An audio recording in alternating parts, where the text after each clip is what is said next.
What? Well, I'm just sitting here, man. Yeah, How you doing? I'm doing fantastic. Yeah, long time no see. Yeah. You know, I've been busy. You know, there's been a pandemic. Yeah. Had a couple kids. You know, yeah. And a strike, so here you are. Yeah. Got nothing better to do than to sit here with you. But I know you wanted to talk about Raising Arizona. Yeah, Raising Arizona. There's a big hole in my cinema knowledge. I haven't seen many Coen Brothers movies, and I know they made a ton. Yes, they're quite prolific. And none of the ones I've seen have been alike. They're like tone chameleons. But you know, I mean, I like a lot of their earlier stuff. Obviously, Raising Arizona, Hudsucker Proxy. You know, love all that stuff. You know, yeah. So, but also I like their later stuff too. I mean, they kind of can do no wrong. But this is the first one I've seen, and it's like a real life cartoon. Where's that baby? Where's he at? Go find him, honey. Yes. And I kind of love it. This is one of those movies that maybe I'm wrong, but I think it's underappreciated. Oh, absolutely, yeah. I mean, it's got an amazing tone. It's kind of unlike any other movie out there, even from their own filmography. It's very silly. It's very sharp. It's very, very funny. You know, and it's one of my favorite Nicolas Cage's performances. Excellent directing. One of the things I've always found like most interesting about it, because it's only like a 90-minute movie, is like the first like 20-25 minutes is just the intro. It's before you even get to the credits. It's the longest intro scene or sequence I've ever seen. Yeah, it opens with an extended narration segment and narrated by Nicolas Cage, our main character. H.I. McDonough. And I kind of love this character because it kind of twists your expectations a bit. Kind of a small-time criminal, and you expect with the accent, you expect him to be just like stupid and dumb. But no, he goes into the narration, and it's just like surprisingly like eloquent and poetic and the way thoughtful, he speaks. Yes, it's very thoughtful. But the doctor explained that her insides were a rocky place where my seed could find no purchase. But he pretty much tells the story of his entire adult life. What the movie does is it takes what like in another movie would have been like the first act. This would have been like the first 30 minutes of any other movie where they have to set everybody up and the scenes where he meets and falls in love with Hallie Hunter. But they just get it all out of the way in this wonderfully done opening narrated montage. I'm walking in here on my knees, Ed. Free man proposing. That occurred. He showed them falling in love. Yeah. It's really cute. Yeah, I mean, because he is just a small time like, you know, he holds up convenience stores almost exclusively. Yeah. You know, yeah. Like an addict.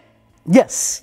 Like it's like compulsive. You know, yeah. Yes. But then also he starts doing it just to see his girl, to see that girl. You know, yeah, to see his future wife. You know, yeah. I get the impression he knows he needs to stop doing it, but he just can't. Yeah.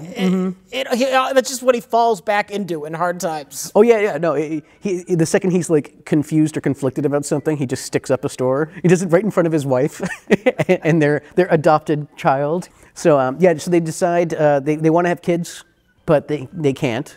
And so they hear about the amazing quintuplets that were born right down the street, essentially. You know, yeah. And they're like, oh, the wife I think makes like or the mother like makes an offhand comment. It's like, oh, it's almost like we have too much kids, you know, like yeah. And so they were like, hey, we're doing them a favor. Let's go steal their kid. And they just always call the kid Junior. The kid's name is Nathan Jr. Well, the five Quints, I think they're like Larry, Barry, Gary, Harry. And Nathan Jr. And Nathan Jr. And the joke is that it's a great joke that nobody knows which one is which. It's always, I think it was Nathan Jr. Yes. Which one you get? I don't know. Nathan Jr., I think. Give me here. Mr. Arizona, which tot was abducted? Nathan Jr., I think. Yeah, no, I noticed that. So another like thing in this is that almost everybody who meets Nathan Jr. Either kidnaps him or is going to try to kidnap him. Well, they instantly fall in love with him. Yes, because he's so cute.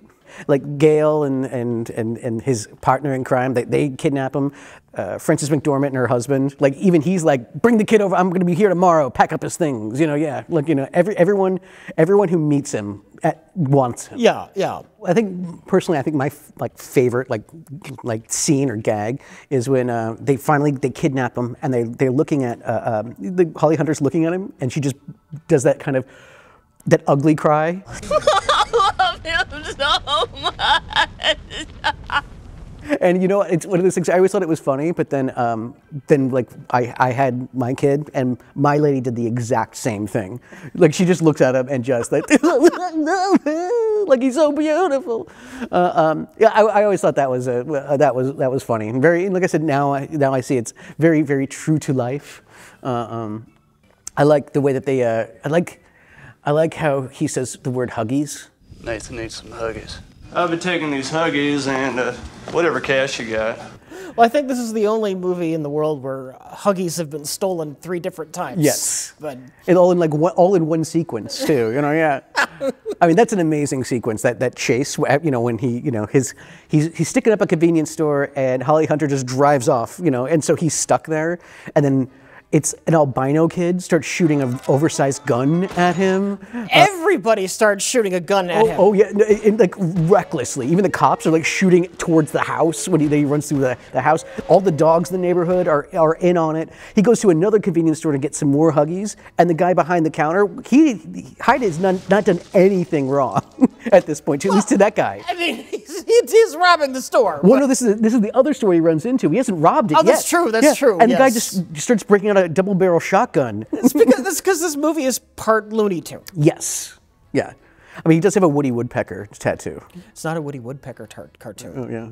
It's a mascot for some kind of like auto part company. He's got a name. It's Mr. It's a very specific thing and used to like sell mufflers or something. Oh, okay. Because I know the bounty hunter, he has the exact same tattoo. I never understood what the meaning of that was. I think I understand what the meaning. It could be the dueling tattoos.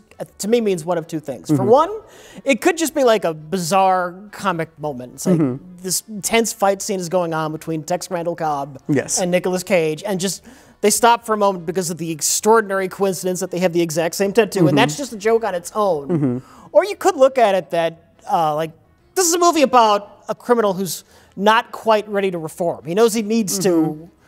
And he's working towards that. And then, like, the end of this movie is just kind of like him confronting the evil version of himself. Yeah, like, this is the version of himself, Randall Tex Cobb, that is full criminal. Yeah, just looking into a dark mirror. Yeah. Yeah, I can see and that. He's got to confront that before he can really get past his life of crime. Yeah, that's how I look at it. That makes sense, yeah. I'm with you on that one, yeah.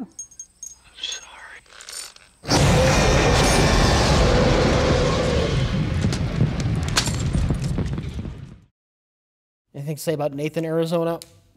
Oh, a small role in this, but a fun one. What did the pajamas look like? I don't know. They were jammies. They had Yodas and shit on them. Loud, boisterous, kind of, you know, almost reminds you of like Crazy Eddie, if you remember those commercials. Loud, boisterous, but wise. Yes. At times. Well, I just love how his furniture shop is unpainted Arizona. It's such a funny, like, weird combination of words, and it's like he sells unpainted furniture.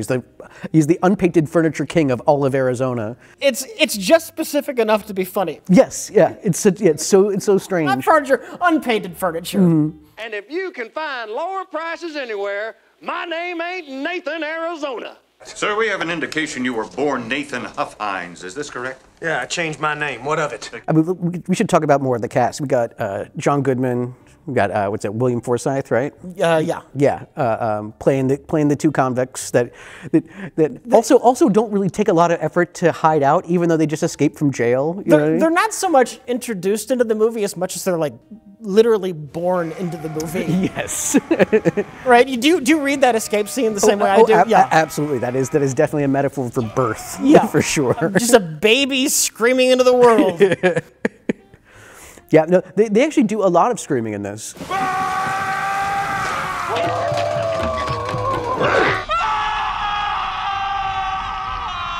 You know, it's like after they rob the bank, they're just always screaming. Those guys. Well, they scream the 2 times they accidentally leave Nathan Jr. on the middle of the road. Yes, yes. Drive away. No, but they do it more than once.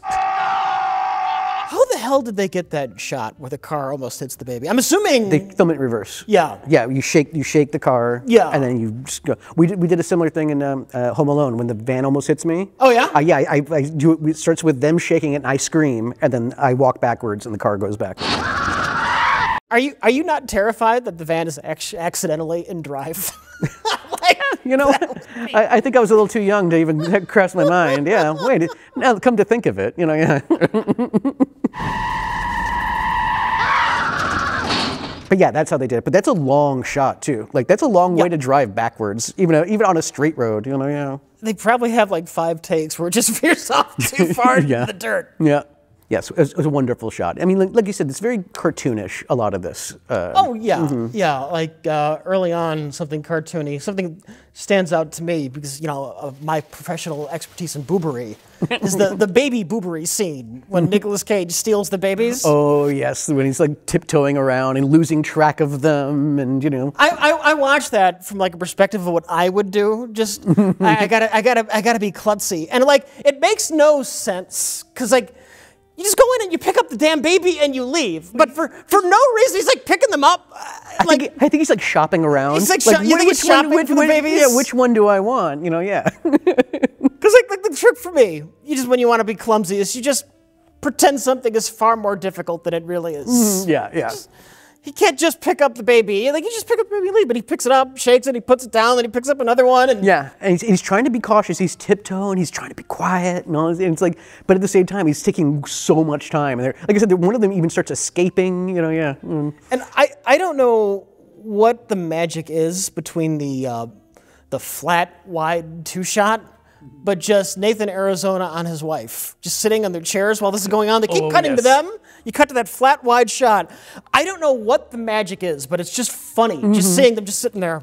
I think she's reading, and he's just like, yeah, like they're just like, yeah, they're kind of in their own little worlds, and they can hear the bumping upstairs, but they're like, oh, it's fine, you know, yeah. Anything that's like a dreamlike sequence, I think, is great. You have the dream sequence where, you know, they have the introduction of Randall Tex Cobb. Yes.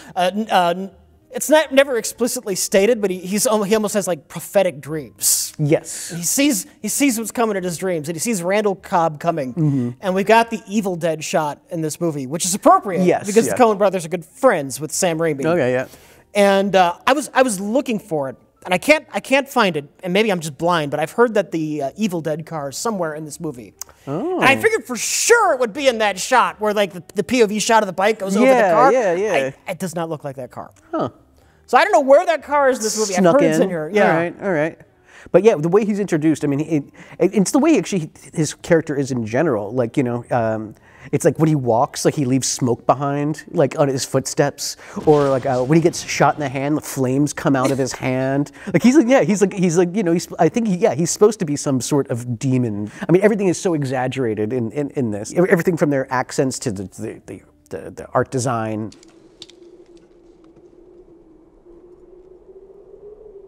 He is a professional monster, and he knows exactly what he's doing. Oh, yes. But he's doing it a little bit slower than he needs to because he's a monster.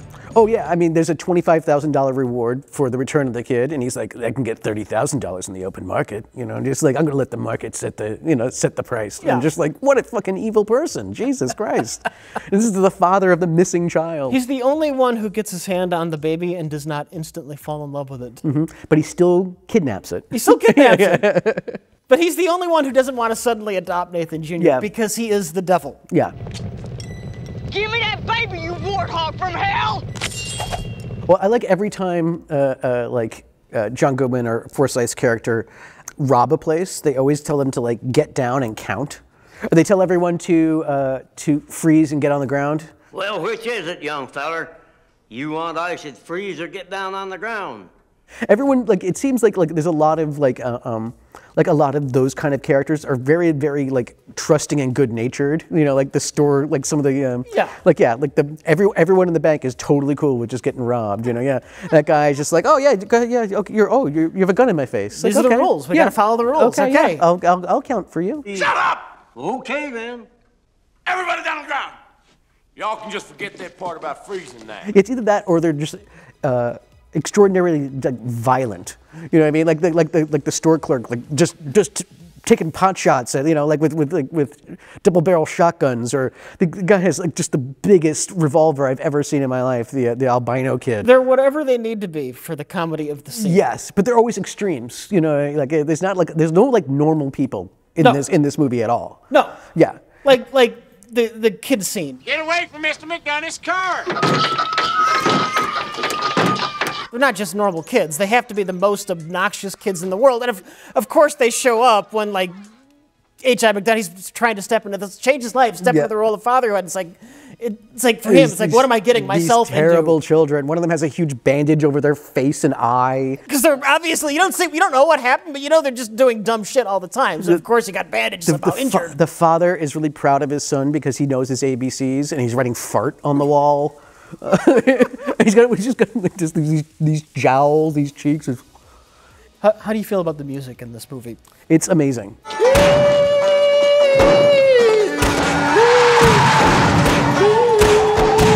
It's banjos, yodeling, and the most beautiful murder ballad I have ever heard in my entire life. I would pay a lot of money just for the full recording of Holly Hunter singing that song. Oh yeah, which is about murder. It's like a horribly dark song about a guy who poisons and drowns his girlfriend, gets caught, and then his father is going to watch him get hanged. Yeah. And she's singing this to a little baby. Funny enough, it was when she's singing that, I accidentally put the subtitles on. Like, I didn't even mean to. I just misclicked, and I was like, "Oh yeah, wait, I never really like." I actually kind of sat there and was like, "Oh yeah, I didn't realize how like kind of gruesome this song is." But it's so lovely, and it comes back around. There's a lot of instrumental versions of it. Yeah, but her singing it, and then just the beautiful instrumental versions of it. Yeah, can you do the high yodel in the beginning? Can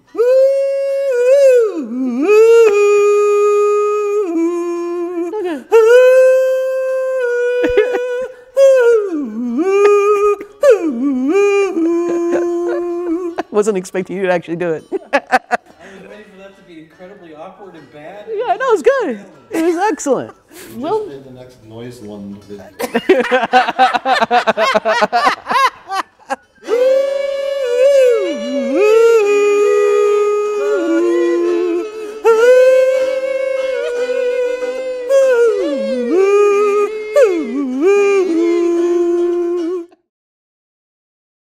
The trailer fight.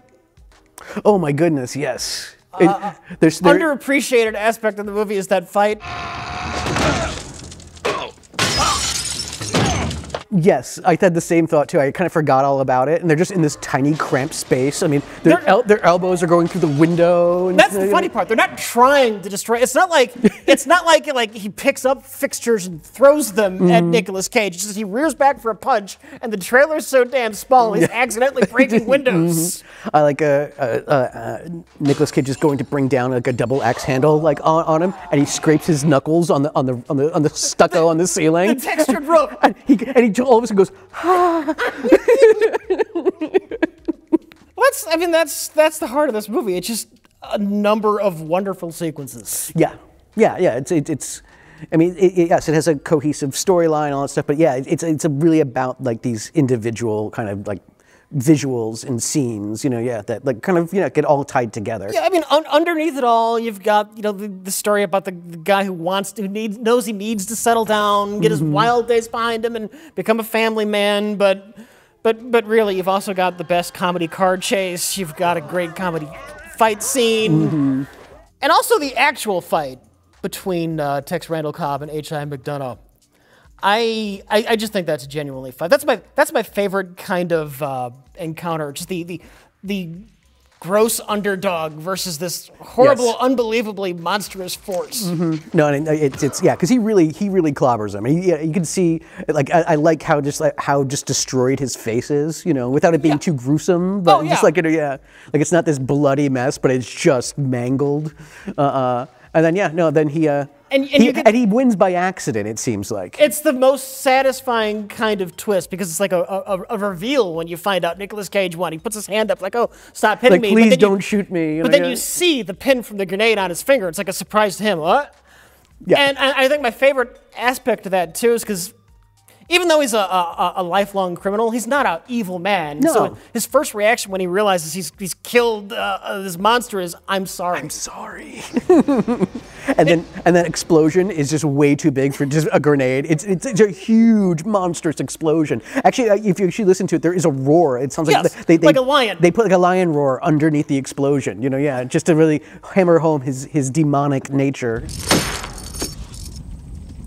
Yeah, and then we have the end dream sequence, which I think is kind of really pretty and kind of satisfying too. It gives you this promise that like things are going to work out. It's also interestingly ambiguous. Oh, totally. Because they don't flat out tell you that everything's going to be okay between Nicolas Cage and Holly Hunter. But it's like what you were saying. He kind of has like a bit of precognition kind of thing. So they kind of already established that. So you kind of walk away from it feeling that, oh, these things are, or some semblance of it are going to happen. Yeah. Which is nice. Like they plan on still like sending Nathan Jr. Christmas presents every year. they imagine him just being like in angelic colors, winning the football game, things like that. It's like, no, it's really cute and satisfying. The implication they're going to have a horde of children that are actually their own. Yes. Yeah. The kids and grandkids. No, that's what I mean. It ends on a really promising kind of wholesome note. Yeah, I mean, like I said, it's actually a relatively short movie. Like it's because if you just chop off the end credits and stuff like that, it's like 80 minutes. It's actually only 80. Yeah, it's very brisk. Like no, it's probably under like 90 minutes or something like that. But it's like if you chop off, it's like 85 minutes. Because sometimes like I wouldn't say like. Some of the other Coen Brothers like stuff is like a slog, but they're a lot denser. This is very lighthearted. This is very easy to digest. I remember this is a family movie rental night, and I thoroughly enjoyed this one. This is one of those movies whenever I see it on cable or something, I'll stop to watch it. Yeah. Oh, because you can jump right into the middle of it. You can just watch bits and pieces. Like I said, it's a really bunch of standalone scenes that work really well. Yeah. And everything's funny. Everything is really, and everything's moving forward. It's always just the right amount of comic exaggeration. Yes, it's not too dense. It's not too rich. It's not. It's just right. It's a wonderful watch. Everyone out there should watch it too. This is kind of unlike any other Coen Brothers movie. There's nothing quite like, they never did another Raising Arizona type tone of a film. Because they kind of jump around like genres and stuff, but you'll still kind of get some Coen Brothers like kind of feel from all of them. And this one is kind of an outlier. I mean, because it's one of their earliest ones, there was never really another Raising Arizona that they ever made. Like I said, I got a lot of holes in my Coen Brothers library, but I have watched The Big Lebowski, and I think the one thing that has in common with this, every character is just interesting. Yeah. What the fuck is with this guy? Who is he? And absurd. There's a lot of absurdity, yeah. Every character stands out. They are a well-defined character. I know what that character is about. Mm-hmm. Son, you got a panty on your head. Just drive fast, eh? Well, Rich, it's been a pleasure. It's been a pleasure. I'll see you tomorrow. Yes, I'll see you tomorrow in Milwaukee, Wisconsin. That's it.